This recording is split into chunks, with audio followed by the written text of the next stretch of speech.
မင်္ဂလာပါပရိသတ်ကြီးတို့ဒီကနေ့မှာတော့2021ခုနှစ်ကထွက်ရှိထားခဲ့တဲ့အမေရိကန်သိပ္ပံစစ်ကွင်းရဲ့ဇက်ကားကိုတင်ဆက်ပေးသွားလိုပါတယ်။ဇက်ကားကတော့မိခင်ခွေးမကြီးတစ်ကောင်ဟာသူမရဲ့ခွေးပေါက်လေးတွေကိုစောင့်ရှောက်ပေးတဲ့စွန့်ပစ်ထားတဲ့ကိုတောင်တစ်ခုကနေစတင်ပါတယ်။ရုတ်တရက်အရာရှိနှစ်ယောက်ရောက်လာခဲ့ပြီးတော့ခွေးပေါက်လေးတွေကိုခေါ်သွားက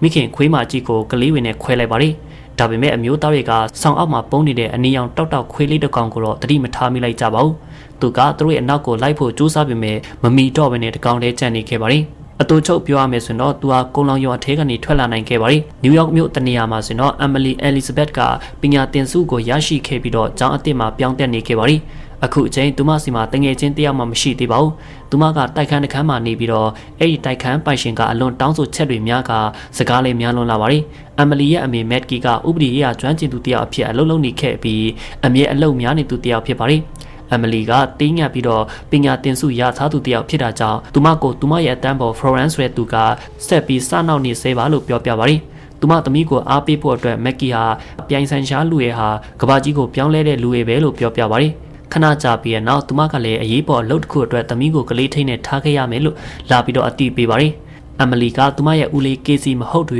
ကလေးထိန်းကဘယ်သူပဲဖြစ်အဆင်ပြေပါတယ်။တစ်ဖက်မှာဆိုတော့သူမရဲ့ဦးလေး Casey မက်ကီရဲ့မောင်ကအင်ယာမဲ့တယောက်ဖြစ်ပြီးတော့ဘန်ကားတစ်စီးထဲမှာနေပါလိရဲမေတယောက်ရောက်လာပြီးတော့သူ့ကိုဒီနေရာကနေထွက်သွားဖို့ပြောကဒန်ကြီးလဲဆောင်ခိုင်းခဲ့ပါလ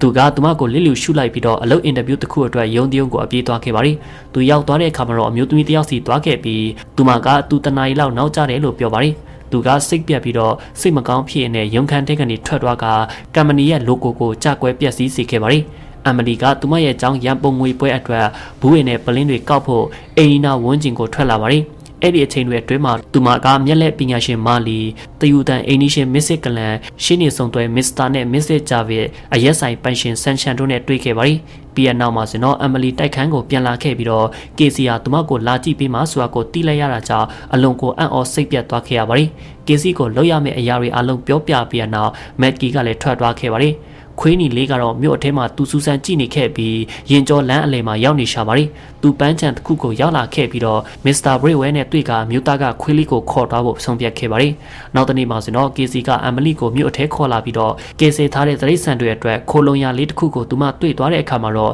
စိတ်လှုပ်ရှားသွားခဲ့ပါလိသူတွေကအဲ့ဒီအဆောက်အဦအထဲကိုဝင်လာကြပြီးတော့ယုံစလော့နဲ့ဝေတွေလိုသရိတ်ဆန်များစွာကိုတွေ့ရှိခဲ့ပါလိသူတို့ကိုပိုင်ရှင်ကလာနှုတ်ဆက်ပြီးတော့အဲ့ဒီလူကမစ္စတာဘရစ်ဝဲဖြစ်နေခဲ့ပါတယ်။သူကခွေးနီလေးစီသူမတို့သူ့အကြီးကိုခေါ်လာပြပေးပါတယ်။အမလီဟာအရန်ကိုတဘောကျနေပြီးတော့ခွေးလေးကလည်းပဲသူမကိုတဘောကျနေပုံပေါ်ပါတယ်။အမလီကခွေးလေးဘယ်လောက်အထိကြီးလာနိုင်မလဲဆိုပြီးမစ္စတာဘရစ်ဝဲကိုမေးကြည့်ပြီးတော့သူကသူမခွေးလေးကိုဘယ်လောက်ချစ်တယ်လဲဆိုတဲ့အပေါ်မှာမူတည်နေပါလိမ့်မယ်လို့ပြန်ဖြေပါတယ်။သူမကခွေးနီလေးကိုမြင်မြင်ချင်းချစ်မိသွားခဲ့ပြီးတော့အင်ကိုခေါ်လာနိုင်ဖို့ကေစီကိုခွင့်ပြုချက်တောင်းပေးမယ်လေကေစီကလက်မခံပေးဘဲနဲ့ပြန်လာခဲ့ရပါတယ်။အမလီကျောင်းကိုရောက်လာခဲ့ပြီးတော့ရန်ပုံငွေပွဲအတွက်ဘူးတွေစုလာတာကြောင့်ဖလော်ရန်ကသူမကိုထပ်ပြီးတော့နောက်ပြန်ခဲ့ပြန်ပါတယ်။ခဏကြာပြီးနောက်အမလီကိုနည်းနည်းသဘောကျနေတဲ့အပေါင်းအသင်းဝင်မဆန့်သူအိုဝင်းဆိုတဲ့ကောင်လေးတယောက်ကရုတ်တရက်ရောက်လာပြီးတော့သူမကအံ့ဩဖို့ကောင်းတယ်လို့ပြောကအားပေးခဲ့ပါတယ်။အတန်းထဲမှာအမလီကတန်ဘူးရဲ့ပြည့်နဲ့သူမရဲ့ပလတ်စတစ်အိတ်ကြီးပေါက်သွားခဲ့ပြီးတော့အတန်းပေါ်တွေအားလုံးရှိမှဘူးတွေအားလုံးထွက်ကြကုန်တဲ့ကြောင့်ရှက်သွားခဲ့ရပါတယ်။အဲဒီနောက်သူမကစိတ်ညစ်ပြီးတော့ရှက်ရှက်နဲ့အိမ်ကိုပြန်လာခဲ့ပါတယ်။တိုက်ခန်းကိုပြန်ရောက်တဲ့အခါမှာခွေးနီလေးကထူးဆန်းစွာနဲ့သူမရဲ့ကြောပွေအထက်ခိုးဝင်လိုက်လာတာကိုမြင်လိုက်ရတဲ့အတွက်သူမကအရန်ကိုအံ့ဩသွားပါတယ်။အကြာကြီးတွေးတောပြီးနောက်အမလီကလည်းသူ့ကိုကလစ်ဖော့လို့နာမည်ပေးရန်ဆုံးဖြတ်လိုက်ပါတယ်။သူကဒီနာမည်ကိုပြောလိုက်တဲ့အချိန်မှာခွေးကလေးကလည်းတဘောကျကြောင်းအမှုအရာပြလာတာကြောင့်ပဲဖြစ်ပါတယ်။ကလစ်ဖော့ကဘိုက်စာနေပြီးတော့အမလီရဲ့အိတ်ခမ်းအပြင်ဖက်ကိုခိုးထွက်သွားပါတယ်။သူကကေစီရဲ့အသားကိုခိုးစားလိုက်ပြီးတော့ကေစီကလည်းသူ့ကိုမြင်တဲ့အခါမှာလန့်သွားခဲ့ရပါတယ်။အကြာကြီးငိနိုင်ဆွေးနွေးပြီးရနောက်ကေစီယာကလစ်ဖော့ကိုတညတာနေခွင့်ပြုလိုက်ပြီးတော့အိမ်မွေးတရိတ်ဆန်တွေကိုတိုက်ခန်းတွေမှာနေဖို့ခွင့်မပြုတာကြောင့်မနေ့ဖြန်မှာဆိုတော့အမလီကမစ္စတာဘရစ်ဝဲစီသူ့ကိုပြန်ပေးရမယ်လို့ပြောထားပါတယ်။အမလီကမအိတ်ခင်ဘယ်သူမှသူတို့ကိုရံမပြုတ်နိုင်စေဖို့သူတို့ဟာကြီးမားတန်မာတင့်တယ်လို့ဆုတောင်းလိုက်ပါတယ်။အဲ့ဒီအချိန်မှာပဲသူမရဲ့မျက်ရည်တစ်ဆက်ကလည်းကလစ်ဖော့ရဲ့နှာခေါင်းလေးပေါ်ကိုကျသွားခဲ့ပါတယ်။နောက်တနေ့မှာဆိုတော့အမလီအိယာကနေနိုးထလာခဲ့ပြီးကလစ်ဖော့လုံးဝကိုအကောင်ကြီးဖြစ်နေတာကိုတွေ့လိုက်ရတာကြောင့်အလွန်ကိုလန့်သွားခဲ့ရပါတယ်။ဒါပေမဲ့လည်းသူဟာအမလီရဲ့စကားကိုနားထောင်တဲ့ကလစ်ဖော့လေးပဲဖြစ်နေစေဖြစ်ပါတယ်။အမလီကဦးလေးဖြစ်သူကိုအရှိန်ရှင်းပြပြီးဖို့ကြိုးစားနေတဲ့အချိန်မှာကြီးမားလာတဲ့ကလစ်ဖော့ပေါ်လာပြီးတော့ကေစီကိုအံ့အားသင့်သွားစေခဲ့ပါတယ်။ သူတွေကကလစ်ဖော့နဲ့ပတ်သက်ပြီးတော့ဖြည့်ရှင်းကြဖို့နီလန်ရှာရန်စူးစမ်းနေတဲ့အချိန်မှာတော့အဆောင်ဦးရဲ့ကြီးကြပ်အုပ်ချုပ်သူမစ္စတာပက်ကကပကံစည်းဆက်ကိုပြင်ဖို့ရုတ်တရက်ရောက်လာခဲ့ပါတယ်ခွေးကြီးကိုဝက်ထားဖို့ခက်စူးစမ်းပြီးနောက်မစ္စတာပက်ကကလည်းသူ့အလုပ်ပြီးသွားခဲ့ပြီးတိုက်ခန်းထဲကနေထွက်သွားပါတယ်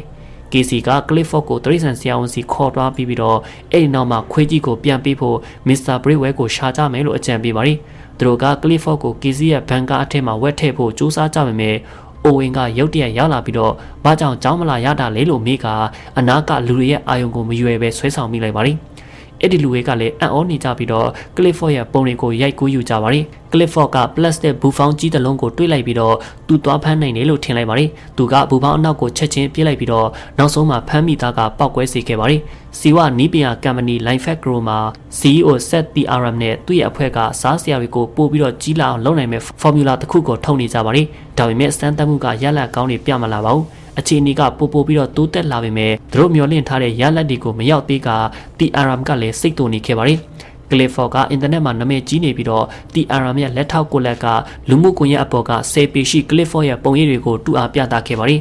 TRM ကသူ့ရဲ့ company ကိုကယ်တင်နိုင်ဖို့ကလစ်ဖော့ကအဖြေဖြစ်ရမယ်လို့သူယူဆလိုက်ပါတယ်သူကကလစ်ဖော့ရဲ့ခန္ဓာကိုယ်အထက်ကို ID ချက်သွင်းဖို့စီစဉ်လိုက်ပါတယ်ဒီလိုဆိုတော့ကလစ်ဖော့ကိုသူ့ရဲ့ company အပိုင်ပါလို့ပြောနိုင်ပြီပဲဖြစ်ပါတယ်သူ့ရဲ့အဖွဲ့ကခွေးနဲ့အတူအမလီကိုအမြဲဆိုသလိုတွေ့ရတတ်တယ်ဆိုပြီးတည်ထားတာကြောင့်သူဟာသူမအနောက်ကိုခြေအခမ်းလိုက်ဖို့အဖွဲ့သားတွေကိုအမိန့်ပေးထားပါတယ်သူတွေကအမလီရဲ့တိုက်ခန်းကိုရောက်လာကြပြီးတော့ TRM ကအမလီဒီတစ်ချိန်လုံးတိုက်ခန်းအထက်မှာဒရိစံတကောင်ကိုထိမ့်သိမ်းထားပါတယ်ဆိုပြီးတိုက်ခန်းကြီးကျက်သူကိုတိုင်လိုက်ပါတယ်အမလီအိုဝင်နဲ့ KC တို့နောက်ဆုံးမှာဆိုတော့ကလစ်ဖော့ကိုဒရိစံဆရာဝန်စီခေါ်သွားနိုင်လိုက်ကြပြီးတော့ဆရာဝန်ကစေပီရှိတဲ့ခွေးကြီးတစ်ကောင်ကိုသူ့ရဲ့ရှေ့မှာမြင်ရတဲ့အတွက်အံ့ဩနေခဲ့ပါတယ်ကလစ်ဖော့ကိုစမ်းသက်စစ်ဆေးနေရင်းနဲ့ဆရာဝန်ကလည်းကလစ်ဖော့ရဲ့ကိုယ်အပူချိန်ကိုတိုင်းရမယ့်နေရာကနေကူတိုင်းပေးဖို့ KC ကိုပြောပါတယ်ဒါပေမဲ့ KC ကလှုပ်ပေးဖို့ကိုငင်းဆိုပါတယ်နောက်ဆုံးမှာဆိုတော့ဒရိစံဆရာဝန်ကလည်းကလစ်ဖော့ကိုအလွန်ကျမ်းမာတဲ့ခွေးတစ်ကောင်ဖြစ်တယ်လို့မှတ်ချက်ပြုလိုက်ပါတယ်အမလီနဲ့အိုဝင်တို့ဟာဘရစ်ဝဲကိုတီးတဲ့စေခန်းကဝန်ထမ်းလူစီယန်နဲ့စကားပြောနေကြပါတယ်သူမကသူပေးလိုက်တဲ့တရိษံတိုင်းကပိုင်ရှင်တွေကိုအခက်တွေ့နေတဲ့အချိန်တိုင်းမှာကူညီပေးတတ်တယ်လို့ပြောပြပါတယ်။ဒါပေမဲ့မစ္စတာဘရစ်ဝဲကိုရှာတွေ့ဖို့တော့သူမတို့ကိုကူညီမပေးနိုင်ပါဘူး။အမလီဟာမင်းကကျောင်းမှာဘရစ်ဝဲစင်တာတည်သွားတာကိုတတိယလိုက်ပြီးတော့သူ့အကြောင်းအချက်အလက်တွေပါတဲ့ဇွဲစတန်တွေကိုရှာဖွေဖို့ကျောင်းကိုသွားကြရန်ပြောလာပါတယ်။ KC ကအုပ်ချုပ်ရေးမှုကိုအာယုံပြောင်းနိုင်လိုက်ပြီးတော့အိုဝင်ကကွန်ပျူတာအထက်ကနေအချက်အလက်တွေကိုခိုးယူလိုက်ပါတယ်။စားတောက်ဆောင်အထက်မှာဖရန်ကအမလီစီလျှောက်လာပြီးတော့အနိုင်ကျင့်ဖို့ကြိုးစားပါတယ်။ဒီအချိန်မှာပဲကလစ်ဖော့ရောက်လာပြီးတော့ကျောင်းသူကျောင်းသားတွေရဲ့အဓိကအာယုံစိုက်စရာဖြစ်လာပါတယ်။ဒီအချိန်မှာတော့အမလီဟာခွေးကသူမစီကနေအာယုံစိုက်မှုတွေကိုရယူသွားတာကြောင့်မနာလိုဖြစ်နေတာပါလို့ပြောပြီးတော့ပြန်လည်တိုက်ခိုက်ခဲ့ပါတယ်။ကလစ်ဖော့ကဖလော်ရန်ကိုရှာနဲ့ရက်ပြီးတော့တရေဝေပီသွားစီလဲအဆက်ခွဲခဲ့ပါတယ်။တခြားသောကျောင်းသားတွေအားလုံးကသူမကိုရဲနေကြတာကြောင့်သူမကထွက်ပြေးသွားခဲ့ပါတယ်။အဲ့ဒီနောက်သူတွေကတိုက်ခန်းကိုပြန်လာကြပြီးတော့မစ္စတာပက်ကာကခွေးရှိနေတာကိုတိသွားတာကြောင့်သူတွေကိုတိုက်ခန်းကနေဖေရှားလိုက်ပြီးဆိုတာတွေ့လိုက်ကြရပါတယ်။အပြင်ဘက်မှာမစ္စတာဂျာဘက်ကဆလောင်းအင်တာနက်အသစ်ကိုတတ်နေရင်းနဲ့မတော်တဆရှီရှော်ကျသွားခဲ့ပါတယ်။သူလက်အံတီးသွားပြီးပြုတ်ကျသွားပြီမဲ့ကလစ်ဖော့ကသူ့ကိုကယ်တင်လိုက်နိုင်ပါတယ်။အဲ့ဒီဝန်းကျင်ကလူရဲ့အားလုံးကတော့ပျော့သွားကြပါတယ်။ခဏကြာပြီနောက်အိုဝင်ကစာတစောင်ကိုရှာတွေ့လိုက်ပြီးတော့မစ္စတာဘရစ်ဝဲကိုရှာနိုင်လိုက်ကသူကမနက်ဖြန်ကိုစေယုံတယုံမှာရှိနေမှာပဲဖြစ်ပါတယ်။အဲ့ဒီအချိန်မှာ TRM နဲ့သူ့ရဲ့အဖွဲ့ရလာပြီးတော့ကလစ်ကကမ်ပဏီရဲ့ခွေးပါလို့ပြောကသူ့ကိုခေါ်တော့ဖို့ကြိုးစားပါတယ်။ TRM ကအမလီကိုပိုက်ဆံနဲ့ဆွဲဖို့ပါကြိုးစားခဲ့ပေမဲ့သူမကတော့ပိုက်ဆံကိုငင်းခဲ့ပါတယ်။ Linefect Group ဝန်ထမ်း Ever က ID ချက်ကိုတွင်းလိုက်နိုင်ပါတယ်။ KC TRM နဲ့သူ့ရဲ့လူတွေနဲ့ရန်ဖြစ်နေတဲ့အချိန်မှာ Clifford ကတော့ထွက်ပြေးသွားခဲ့ပါတယ်။ Owen နဲ့ Emily တို့က Clifford ကို KC ရဲ့ဘန်ကားအထက်မှာထဲဝဲထားခဲ့ကြပါတယ်။အဲဒီနောက်မှာဆိုတော့ Emily ကအသက်မပြည့်သေးပေမဲ့လည်းကားကိုမောင်းခဲ့ပြီးတော့ Owen ရဲ့တိုက်ခန်းစီခွေးကိုတည်ဆောင်လာနိုင်ခဲ့ပါတယ်။ KC ကလည်းရောက်လာခဲ့ပြီးတော့တကယ်တော့ Owen ဟာတထေးသားလေးတစ်ယောက်ဖြစ်နေတာကိုတွေ့ရတာကြောင့်အံ့ဩသွားခဲ့ပါတယ်။ အိုဝင်ရဲ့ခွေးလေးကလည်းရောက်လာခဲ့ပြီးတော့ကိုယိုကာယာနဲ့ကလစ်ဖော့ရဲ့တင်ပါကိုနန်းရှင်နေခဲ့ပါတယ်။ကလစ်ဖော့ကသူနဲ့ကစားဖို့ကြိုးစားပြီးတော့သူ့ကိုရှာနဲ့လျက်ဝါမျိုးမိတော့မလို့တောင်ဖြစ်နေခဲ့ရပါတယ်။တစ်ဖက်မှာဆိုတော့ TRM ကလည်းရဲစခန်းကိုတွားပြီးတော့ရဲအရာရှိခေါင်းဆောင်ဝက်ကင်နဲ့စကားပြောက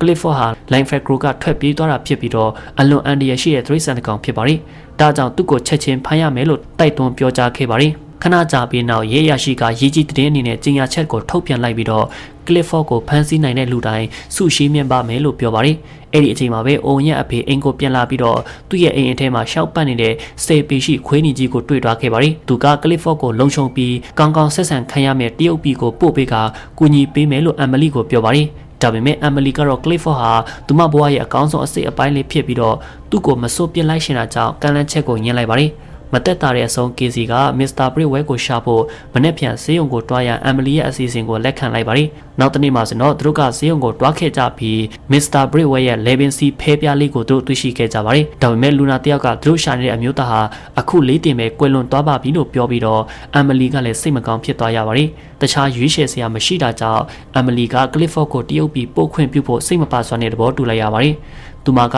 ခွေးကလေးကိုသူမရဲ့နောက်ဆုံးစကားတွေပြောလိုက်ပြီးတော့သူ့ကိုကဲမပေးနိုင်ခဲ့တဲ့အတွက်လည်းတောင်းပန်လိုက်ပါတယ်။နောက်တနေ့မှာ Matkey က Clifford ရဲ့တရင်အထက်မှာအမ်မလီရဲ့ပုံကိုတွေ့လိုက်ရပြီးတော့အိမ်ကိုအမြန်ပဲပြေးလာခဲ့ရပါတယ်။ KC နဲ့အမ်မလီတို့ကဆေးရုံမှာကွယ်လွန်သွားတဲ့အမျိုးသားဟာ Mr. Bridwell မဟုတ်ဘူးဆိုတာကိုသိလိုက်ကြရပါတယ်။ရုတ်တရက် Owen ကရောက်ရှိလာခဲ့ပြီးအမ်မလီ Clifford ကိုပထမဆုံးတွေ့ခဲ့တဲ့ပန်းချံအထက်မှာအခု Mr. Bridwell ရဲ့စန်တာရှိနေတယ်လို့ပြောလာပါတယ်။ဒါပေမဲ့သတင်းမှာတော့ Clifford ကိုဖမ်းပြီးတော့ Lifehack Grow စန်တာခန်းကိုပို့လိုက်တယ်လို့တင်ဆက်နေပါတယ်။သူတွေက Clifford ကိုနာကျင်ရအောင်လုပ်တော့မယ်ဆိုတာကိုသိပြီးတော့သူတို့၃ယောက်နဲ့အရက်ဆိုင်ထက်ကကူညီမယ်လို့ပြောလာကြတဲ့တခြားသူတွေဟာချက်ချင်းပဲ company ကိုဦးတည်ကြပါတယ်။ TRM ကစံနယ်စင်းတွေအရှိမမိတ်ခွန်းပြောနေစဉ်သူတို့အဖွဲ့ကအဆောင်အထက်ကိုခွင်ကြပါလိဒါပေမဲ့သူတို့ဟာမိတတိပေးချက်ကိုအစပြိုးမိလိုက်ပြီးတော့စမ်းတက်ခံတရိษံတွေအားလုံးကိုလွတ်ပြီးစီခဲ့ကဖြိုဖျဲဝေဖြစ်စေခဲ့ပါလိသူတွေက Clifford ကိုထိန်းသိမ်းထားတဲ့အခန်းထဲရောက်လာကြပြီးတော့အဆောင်ကိုအလဲထိုးနိုင်လိုက်က Clifford ကိုလွတ်ပေးနိုင်လိုက်ကြပါလိအမလီနဲ့ Clifford တို့ပန်းချံထဲရှက်ရှင်းပြေးလာကြပြီးတော့အဲ့ဒီနေရာမှာစမ်းတက်ခံတရိษံတွေကတိတ်ပံပညာရှင်တွေကိုလက်စားရှိနေကြပါလိKC ကသတင်းထောက်တယောက်ရဲ့မိုက်ကိုယူပြီးတော့ပြည်သူအလုံးသိအောင်အမုန်းတရားကိုချပြပါတယ်။သူက TRM အလေးအညာတွေပြောနေတာဖြစ်က Clifford ကိုအမ်မလီပိုင်တာပါလို့ပြောပြပါတယ်။ Matkey ကသတင်းကိုကြည့်လိုက်ပြီးတော့ပန်းချံကိုရှက်ရှင်းတွားခဲ့ပါတယ်။အတူချုပ်ပြောရမယ်ဆိုတော့ရဲဝင်နဲ့ TRM ရဲ့လူတွေကိုရှောင်းတိန်ပြရနောက်သူတွေကနောက်ဆုံးမှပန်းချံကိုရောက်လာကြပြီးတော့ Mr. Bridwell ကသူတို့ကိုစောင့်နေခဲ့ပါတယ်။အမ်မလီဟာအဖိုးအိုကိုအကူအညီတောင်းပေမဲ့သူကခွေးလေးကိုအရန်ကြီးလာစေတာဟာအမ်မလီရဲ့အချစ်တွေကြောင့်တာဖြစ်ပြီးတော့သူ့ကိုပို့ပြီးပြန်တီးသွားစေဖို့နီလန်မရှိပါဘူးလို့ပြောပါတယ်ခဏကြာပြီးနောက်ရဲဝဲနဲ့အမ်မလီရဲ့တငယ်ချင်းတွေရောက်လာကြပြီးပန်းချံကိုလာလေနေတဲ့သူတွေကလည်း Clifford ကိုအံ့ဩနေကြတာကြောင့်အဲ့ဒီနေရာမှာလာစုဝေးကြပါတယ်Mr. Bridwell ကအမ်မလီကိုစကားပြောပြဖို့တိုက်တွန်းပါတယ်။နောက်ဆုံးမှာတော့သူမက Clifford နဲ့သူမတို့ဘယ်လောက်ထိမတူညီကြောင်းကိုလူအုပ်ကြီးအကြားမှာလိုက်လဲစွာနဲ့ပြောလိုက်ပါတယ်။သူမကကွဲပြားနေတာကပဲသူတို့ကိုထူးခြားနေစေကဒါကတစုံတယောက်ကိုသူတို့ကရန်ပြုမယ်လို့ဆိုလိုတာမဟုတ်ပါဘူးလို့ပြောခဲ့ပါတယ်။လူအုပ်ကြီးကလည်းတဘောတူပြီးတော့ Clifford ကိုသူမနဲ့အတူဆက်ထားဖို့ဖိအားပေးခဲ့ပါတယ်။ဒါပေမဲ့ရုတ်တရက် TRM ရောက်လာပြီးတော့အမ်မလီစီကနေ Clifford ကိုပြန်သိမ်းပိုက်ဖို့ကြိုးစားပါတယ်။ဒါပေမဲ့လည်း TRM က Clifford ရဲ့ ID ချက်ကိုစစ်ဆေးကြည့်ရင်ရဲကိုပြောတဲ့အခါမှာတော့စကန်မန်က Clifford ကိုအမ်မလီပိုင်ဆိုင်ကြောင်းပြသနေခဲ့ပါတယ်။ TRM ကလည်းအဆက်တကွဲနဲ့ထွက်သွားကလူအုပ်ကြီးကိုခွေးကြီးအနာကပ်ဖို့ခွင့်ပြုပေးခဲ့ပါတယ်။စကားအစုံတက်မှာဆိုတော့အမ်မလီနဲ့ Matkey တို့တာအမိကို Mr. Becker ရဲ့တိုက်ခန်းမှာပြန်နေခွင့်ပြုလိုက်ပြီးတော့ KC ကလည်းနောက်ဆုံးမှာဆိုတော့အလုပ်တစ်ခုရသွားခဲ့ပါတယ်။မြို့တော်ကလည်း Clifford အတွက်ကြီးမားတဲ့ခွေးအိမ်ကြီးတစ်လုံးကိုစောက်ပြီးရန်ဆုံးဖြတ်လိုက်ကြပါတယ်။ဟုတ်ကဲ့ပါဒီကနေ့အတွက်ဆလန်ကဒီလောက်ပဲဖြစ်ပါတယ်။ကြည့်ရှုပေးကြတဲ့ပရိသတ်များအားလုံးကျေးဇူးတူတင်ရှိပါခင်ဗျာ။